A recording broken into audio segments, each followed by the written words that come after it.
And now, it's time for another Dice Tower review with Tom Vasel.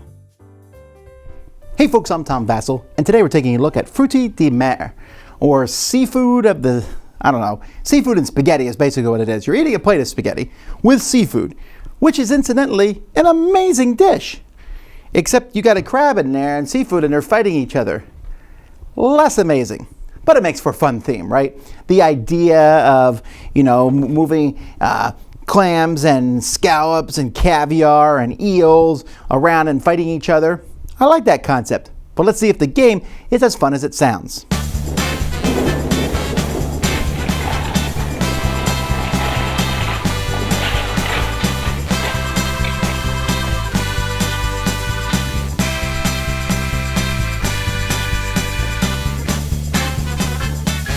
There are 3 ways to win this game. One is to get your king crab to the center spot. Do that, and you win.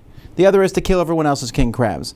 The other is to get a royal frutti, there's different types of royal frutti, to get them to the middle and hold it for 1 round. Those are the 3 ways to win. Each person starts with a king crab who has 1 pearl. Think of pearls, they're like a spending power and the hit points of your crab. And you also start with 2 other frutti here. And on your turn, you have a mighty mussel and a cunning calamari. And on your turn, the first thing you do is you get income. You always get 1 coin. And then you're going to get extra coins if you have workers on worker spots. There are worker spots on the board. So if I have one of my mighty mussels there, I'll get an extra coin. And if I have a shimmering scallop on one of those, I'll get an extra 2 coins. You can then recruit new frutti. And you can only do that if you have recruiting spots open, so you can't do it on the first turn.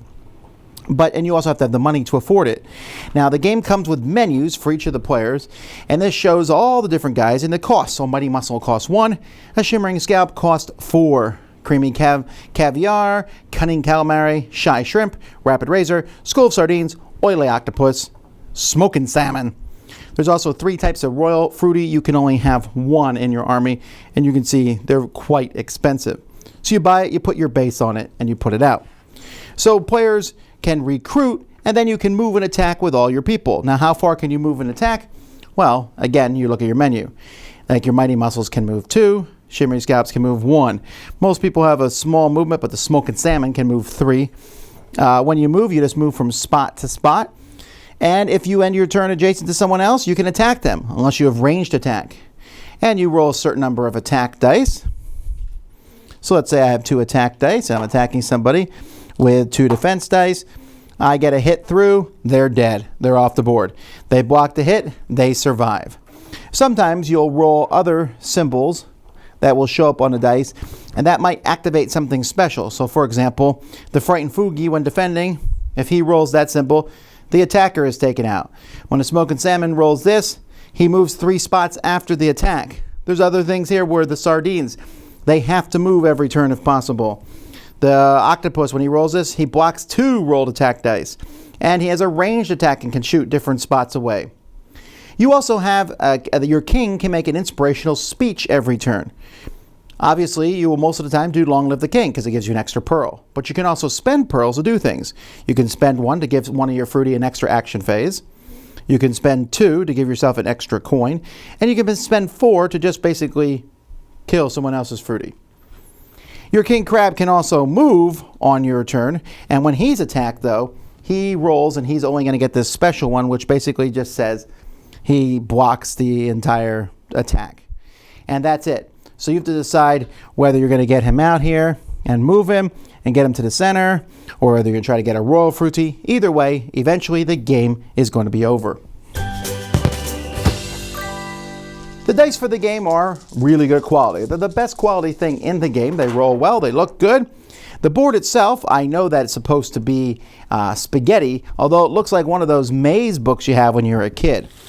The game also comes with lots and lots of the different frutti. They're all in these stand-ups, and you're going to be able to pick from them. There is a lot of them, and you'll be able to, they're pretty easy to put in these stand-ups, and then start moving around. And the game also comes with those menus, which are pretty critical. They're actually in several languages here. They give you a rules overview in the back, and then you find your language page, and you're going to be looking at this the whole game because you're not going to ever remember what any of the different guys do.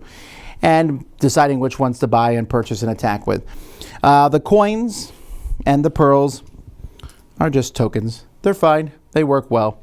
Overall, the board's a little busy, and I think the spaces are a little abstractish, but the rest of the game looks pretty good.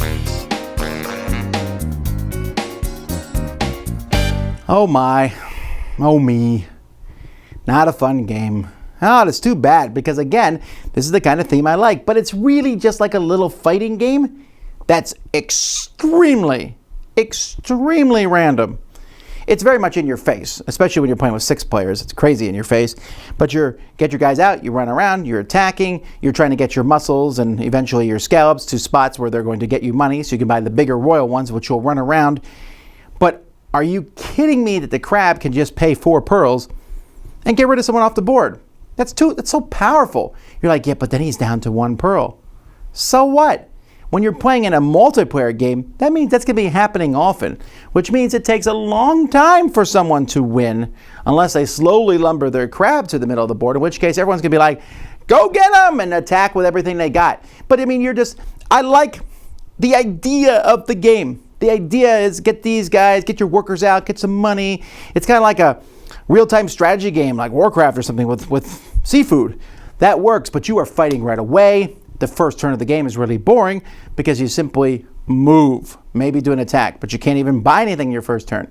So everyone's going to move their muscle to a spot where they can get 2 coins on turn 2. They're going to move their calamari to a spot where they can attack or get ready to attack. Why would you not attack? You might as well just keep attacking and getting rid of as much of your opponent's stuff as possible. Goes around the board. Turn 2. All right, now we can start buying stuff. I buy something. You immediately kill it. Yay! I'll wait till next time. It's just not fun. And there's elimination! Player elimination! It's like I said, fun theme, funny, and I might have been accepting of it if the game was really short. I mean, it says 30 minutes on here. That's a short estimate here. It's going to be 30 to 45 minutes likely, especially with 5 or 6 players. And if you play with less than that, and the game's going to feel longer than that, and it doesn't feel like you have any control. It's like, woo, I got all these seafood with special abilities. Doesn't matter. The other people's special abilities are going to be taking them out right and left. Don't get too attached to any seafood. It's gone. There's some little kid in this play, and he's just gobbling people up. So it sounded like it should work, but it doesn't. But hey, seafood and spaghetti. I should go eat some of that now.